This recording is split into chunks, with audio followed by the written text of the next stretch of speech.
Surprise. কি হলো? হাততালি কোথায়? হাততালি বন্ধ হয়ে গেল কেন?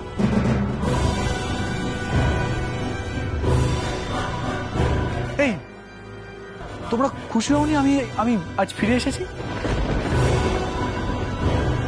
এই সেনগুপ্ত পরিবারের ছোট ছেলে বাবান সেনগুপ্ত আজ ফিরে এসেছে।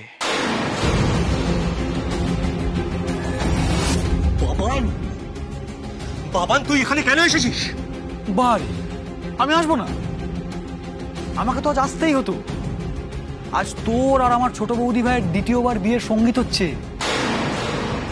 আমি আসবো না বলো ছোট বৌদি ভাই? আমাকে তো আসতেই হতো। তারপরে তোদের প্রথম বিয়েতে আমি খুব মজা করেছিলাম, আর তোদের এই বিয়েতেও আমি জমিয়ে মজা করবো। দেখ, তোদের প্রথম বিয়েতে আমার ছায়ার সাথে আলাপ হয়েছিল।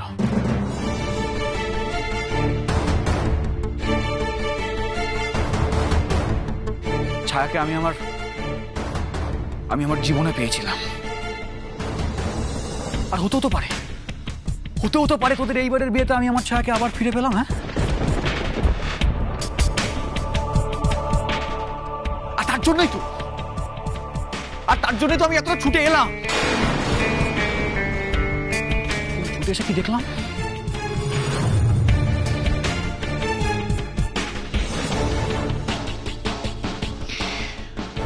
ছুটে এসে দেখলাম আমার স্ত্রী আমার দেওয়া সিঁদুর মুছে ফেলে অন্য একজন পুরুষের সাথে হাত ধরে নাচছে।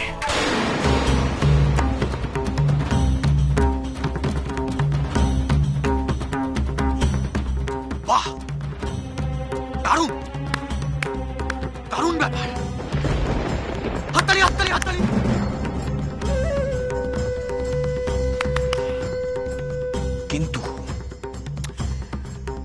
কিন্তু ছায়া সেনগুপ্ত এখনো এই বাবান সেনগুপ্ত স্ত্রী।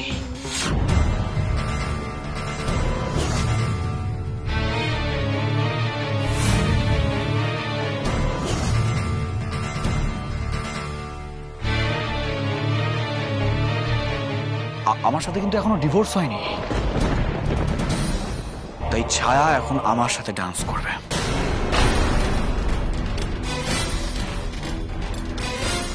এসো ছায়া। না,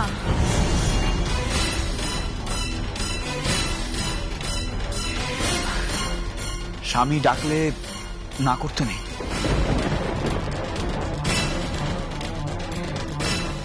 এসো এসো। বাবান, বাবান, কোন সাহসে তুই এই বাড়িতে পা দিয়েছিস? কোন সাহসে? সাহস নয় তো, অধিকারে। আমি নিজের অধিকারে এই বাড়িতে পা রেখেছি। Shut up.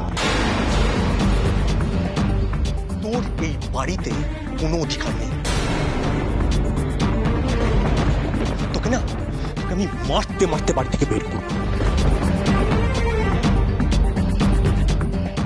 তোরা যদি আমার গায়ে হাত তুলিস, আমিও কিন্তু হাত গুটিয়ে বসে থাকবো না।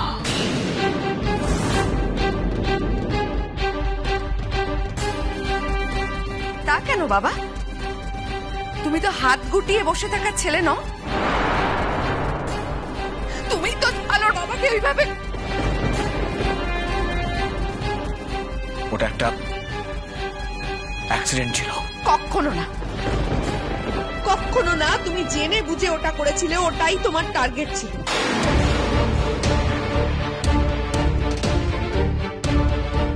বাবান, কি চাস তুই? বল কি চাস? আমি আমার বউকে ফেরত চাই।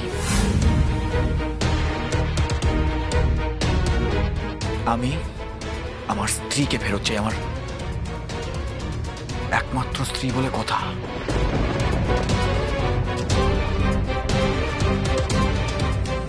লজ্জা করে না বাবান? লজ্জা করে না তোর এই কথাগুলো বলতে? তুই ভুলে গেছিস? তুই ছায়াকে কতটা কষ্ট দিয়েছিস? মেয়েটাকে ড্রাগের নেশা পর্যন্ত ধরিয়ে দিয়েছিলি তুই।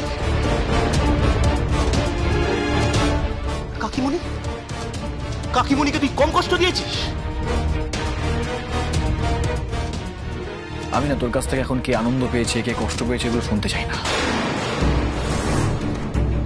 এই বাড়িতে আমি আমার অধিকার বুঝে নিতে চাই, ব্যাস। ওই ছায়া সেনগুপ্তর উপর যতটা অধিকার আমার, ঠিক ততটাই এই বাড়ির উপর আমার অধিকার আছে, এই সেনগুপ্ত বাড়ির উপরে।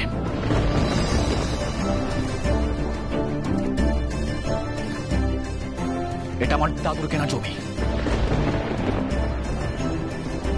তাই যতটা অধিকার তোদের আছে ঠিক ততটাই অধিকার এই বাড়ির উপর আমারও আছে। যতটা অধিকার তোদের মায়ের এই বাড়ির উপর, ঠিক ততটাই অধিকার আমারও মায়ের এই বাড়ির উপর। কাকিমণি, কাকিমণি, তার মানে তুমি জানতে যে বাবা না যেখানে আসবে,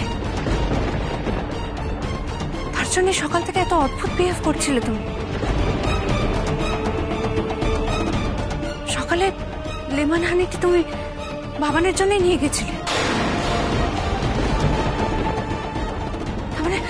তার মানে বাবান তোমার ঘরে লুকিয়েছিল।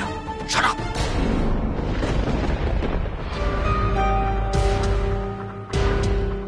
যখন আমি কথা বলবো তখন একদম কথা বলবে না।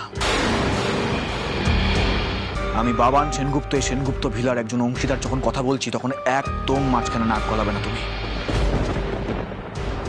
এই শোন বাবান, তুই এখানে এসে যতই গলাবাজি কর, এই বাড়ির ওপর তোর কোনো অধিকার নেই। ওইসব ছেলে ভোলানো কথা না অন্য জায়গায় বলবি। আরেকবার স্পষ্ট করে বলছি, কান খুলে শুনে রাখ। যতটা অধিকার তোদের এই বাড়ির ওপর, তার থেকে এক চুলো কম অধিকার নয় আমার এই বাড়ির ওপরে। হ্যাঁ,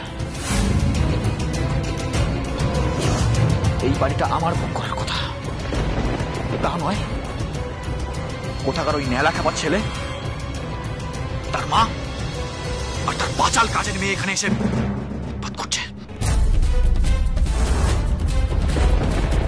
যত সব ভিখিরির দল এসে জুটেছে আমাদের বাড়িতে,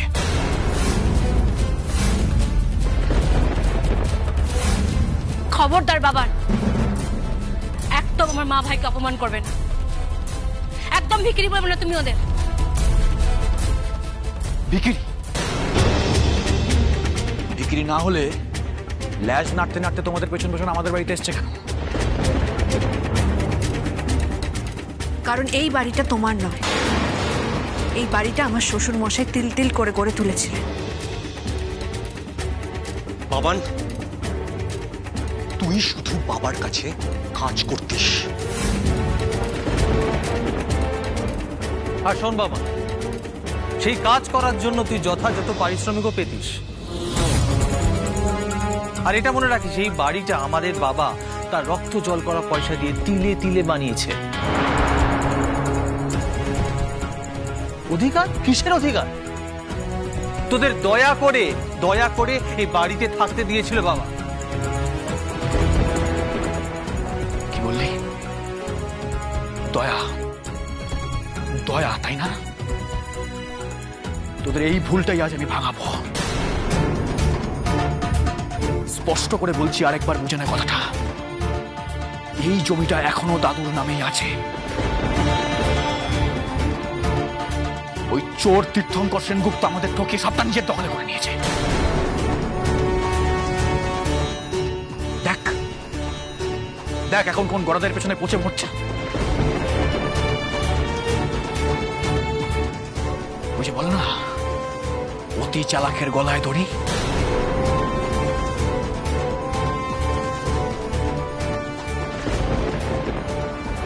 শয়তান বুড়ো প্রথমে আমার বাবাকে ব্যবহার করেছে, আমার বাবাকে খাটিয়েছে, তারপর আমাকে খাটিয়ে নিয়েছে। ভুলে গেছে দাদুর বাড়ি যদি দুই ভাইয়ের নামে ভাগ হয় তাহলে একটা গোটা ভাগ আমার। তাই আজ আমি এই বাড়ি ভাগ করব।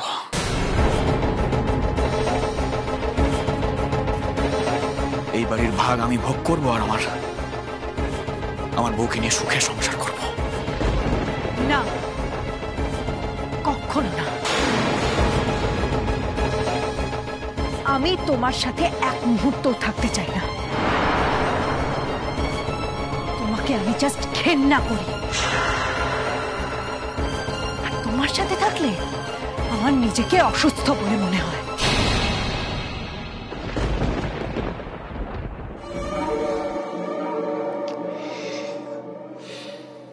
লাগবে না, আর অসুস্থ লাগবে না। এই যে আমি চলে এসেছি, এবার তোমাকে আমি সুস্থ করে তুলব।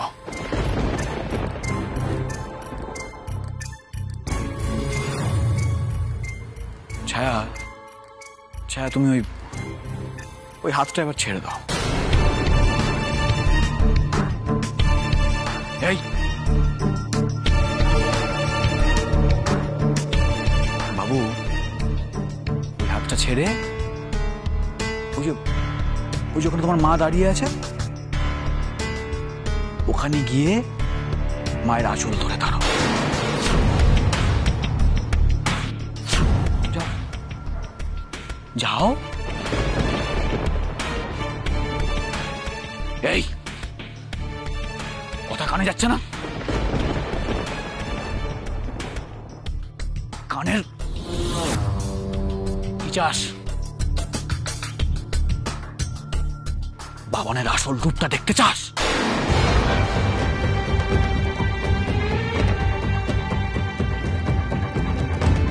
আর কত নোংরা রূপ দেখাবেন আপনি? এই বাবান, কোথায় যাচ্ছ? কি মনে করেছো? নিজেকে অনেক বড় কেউকেটা মনে করেছো? জামিনে ছাড়া পেয়ে ভাবছো যে অনেক বড় খেলা জিতে গেছো? জিতে তো আমি গেছি, আর এবার এই বাড়িতে আমি আমার স্ত্রীকে নিয়ে সুখে সংসার করব। আর তোমার জীবনটা জাস্ট অতিষ্ঠ করে তুলবো মাই ডিয়ার ছোট বৌদি ভাই।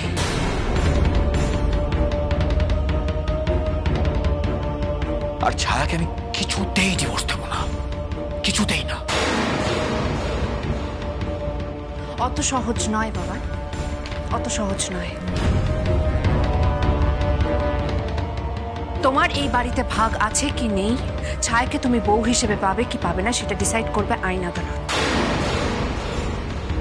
তাই সেটা যতদিন না ডিসাইড হচ্ছে, তুমি যদি আমার বোনের দিকে চোখ তুলে তাকাও, আমি তোমার এমন অবস্থা করবো সেটা তুমি কল্পনাও করতে পারছো না।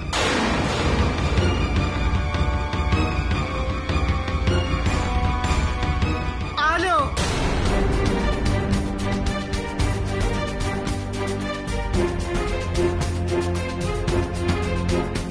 খবরদার আমার ছেলের সঙ্গে তুই এই ভাষায় কথা বলবি না। শেষ করে দিবি মানে?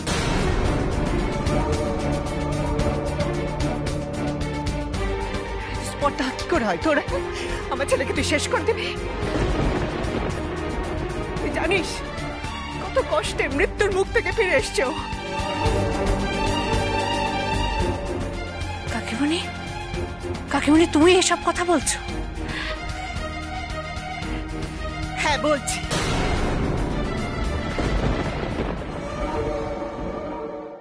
কতটুকু জানিস তুই? কি দেখেছিস তুই? দিনের পর দিন এই বাড়িতে আমি একটা কাজের লোকের মতো দেখেছি, দিনের পর দিন। কিছু তো বলিনি। আমার ছেলেটা কত অযত্নে, কত অবহেলায় এই বাড়িতে বড় হয়েছে জানিস তুই? কতটুকু দেখেছিস তুই? আজকে কথা বলছিস? কে অযত্ন করেছে? করেছে তো শ্বশুর মশাই তীর্থঙ্কর সেনগুপ্ত। নিজের ছেলেদের যখন কাউকে ডাক্তার বানিয়েছে, কাউকে আরো কত কি, আমার ছেলেটাকে কি করেছে? কলেজের মুখটা পর্যন্ত দেখতে দেয়নি। কেন? ওইটুকু পয়সা নিয়ে গিয়ে ব্যবসার কাজে ভিড়িয়ে দিয়েছে, অন্ধকার পথে নামিয়ে দিয়েছে তাকে। কিসের জন্য জানিস? জানিস না। আমার বাবা ছিল অসম্ভব মেধাবী, অসম্ভব বুদ্ধিমান। সেই কারণে আকাশ কি ছিল, আকাশের থেকে ঢের ঢের 100 গুণ বেশি নাম্বার নিয়েও বাড়িতে ফিরতে রেজাল্ট দিয়ে। সেই কারণে আমার ছেলেটার জীবনটাকে ছাড়খাড় করতে শেষ করে দিয়েছে ওকে।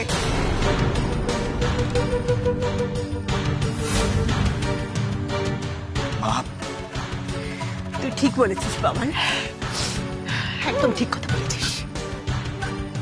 আমরা কেউ এই বাড়ি ছেড়ে যাব না। এখানে যারা আছেন প্রত্যেকে কান খুলে শুনে নিন।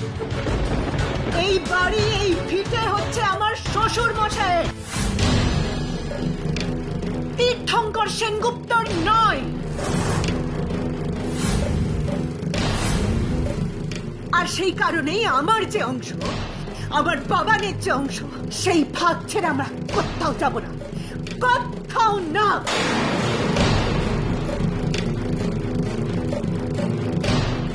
এখানে আমাদের আর কোনো কাজ নেই, চল ঘরে চল। কাজ আছে মা, এখনো কাজ বাকি আছে, এখনো খুব গুরুত্বপূর্ণ একটা কাজ বাকি আছে। এই নেলাখাপা ছেলে তার বুড়ি মার ওই বাচাল কাজের মেয়ে, পাঠাও এদের বাড়ি থেকে। ওসব ওসব গায়ে যদি এতটুকু ভদ্রলোকের রক্ত থাকে তাহলে লজ্জাতেই বাড়ি ছেড়ে চলে যাবে, আর যদি না যায় তাহলে ঘাড় ধাক্কা দিয়ে কিভাবে বাড়ি থেকে বের করতে হয় সেটা বাবান সেনগুপ্তর খুব ভালো করে জানা আছে। আর এই যে ছায়ারানী, ভুল করেও যদি তোমার হাত আমি স্টুপিড ছেলেটার হাতে দেখেছি, আমার যদি চোখে পড়ে, তাহলে কিন্তু আমি তোমার এই বাবু সোনার হাত কেটে ফেলে দেবো। বাবা,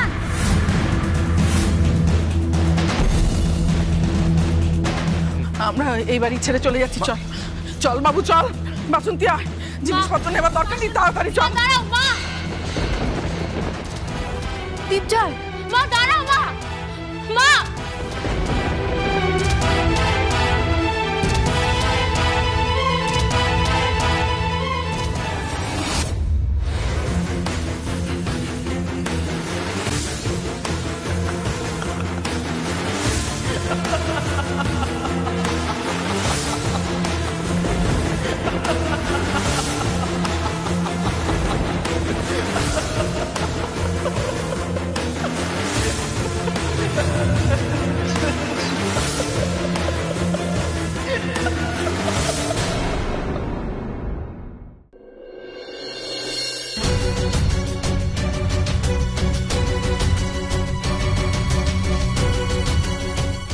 ছায়া, ছায়া কোথায় যাচ্ছিস তুই? আমি এখানে আর থাকবো না। আমি এক্ষুনি এখান থেকে বাড়ি চলে যাব। কেন কেন বলো, তুমি কেন এখান থেকে চলে যাবে? আমি আর এখানে থাকতে পারবো না বর্দি ভাই, আমি এক্ষুনি শ্রীরামপুরে ফিরে যাব। আমি অলরেডি অনিশ কাকুকে ফোন করে দিয়েছি, অনিশ কাকু আমাকে এক্ষুনি নিতে আসছে। তোর কি মাথা খারাপ হয়ে গেছে ছায়া? তুই শ্রীরামপুরে ফোন করার আগে আমাকে একবার জানাবি না? তুই জানিস এভাবে হঠাৎ শ্রীরামপুরে ফোন করায় মাসিমণি আর মেশোর মনের অবস্থাটা কি হয়েছে? ছায়া, ছায়া তোমার বাবা আলোকে এক্ষুনি ফোন করেছিল। তুমি এরকম একটা হঠকারী সিদ্ধান্ত নিতে পারো না ছায়া। আমি তাহলে কি করবো আকাশদা? তুমি বলো আমাকে, আমি কি করব? ওর সাথে এই বাড়িতে একই ছাদের তলায় আমি কিছুতেই থাকতে পারবো না, কিছুতেই থাকবো না। ছায়া, ছায়া তোমার মনের অবস্থাটা আমরা বুঝতে পারছি। শুধু তুমি কেন, আমরা কেউ বাবানের সাথে এই বাড়িতে থাকতে চাই না। তাই বলে আমরা পালিয়ে যাচ্ছি না ছায়া, আর তুমিও পালিয়ে যাবে না।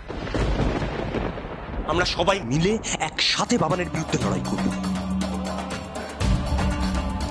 ঠিক আছে ঠিক আছে, তুমি এত উত্তেজিত হও না, তুমি শান্ত হও প্লিজ।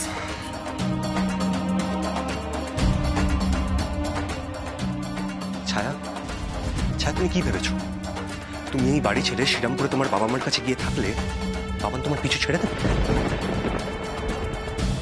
না? ছায়া, ও তোমার পেছন পেছন ওখানেও যাবে।